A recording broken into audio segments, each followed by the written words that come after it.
మాట్లాడే అర్హత పవన్ కళ్యాణ్కి లేదు.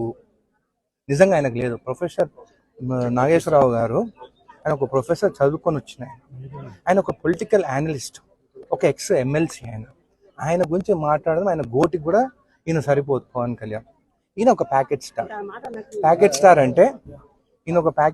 అంటే చంద్రబాబు నాయుడు ప్యాకేజ్ ఇచ్చింది కాబట్టి ఆయనతో ఉన్నాడు. మళ్ళీ అమిత్ షా దగ్గర పోయి మాట్లాడుకున్నాము ప్యాకేజ్ కోసం. దమ్ము ఉంటే నాగేశ్వరరావుని అరెస్ట్ చేయాలనుకుంటున్నాను కదా, ఆయనను అరెస్ట్ చేసే ముందు ఆయన ఇంటి ముందు నేను నిలబడతాను. దమ్ముంటే నన్ను అరెస్ట్ చేశాక ఆయన అరెస్ట్ చేయాలి. తెలంగాణ బిడ్డలను ఎవరినైనా కానీ ముట్టుకోవాలని మీరు ఆంధ్ర నుంచి ఇక్కడికి వస్తే మళ్ళీ గోబాయ్ ఆంధ్ర అని చెప్పేసి మేము స్టార్ట్ చేసినామంటే మీరు ఇక్కడ ఉండలేరు. అయినా కానీ అమరావతి అన్ని పైసలతో ఎందుకు కట్టుకుంటున్నారు? అందరు తెలంగాణలో ఉంటున్నారు కదా, ఆ పైసలు ఏదో మాకు తెలంగాణ జడ్చలలో ఒక 5,000 ఎకరాలు ఇస్తా, ఆ రాజధాని ఏదో రెంట్కి 99 ఏళ్ళ లీజ్ ఇస్తా, మీకు ఇక్కడనే ఉండరు, హైదరాబాద్ ఉన్నట్టుంటుంది, ఇక్కడ నుంచి ఆంధ్రాని పాలన ఇచ్చినట్టు ఉంటుంది మీకు.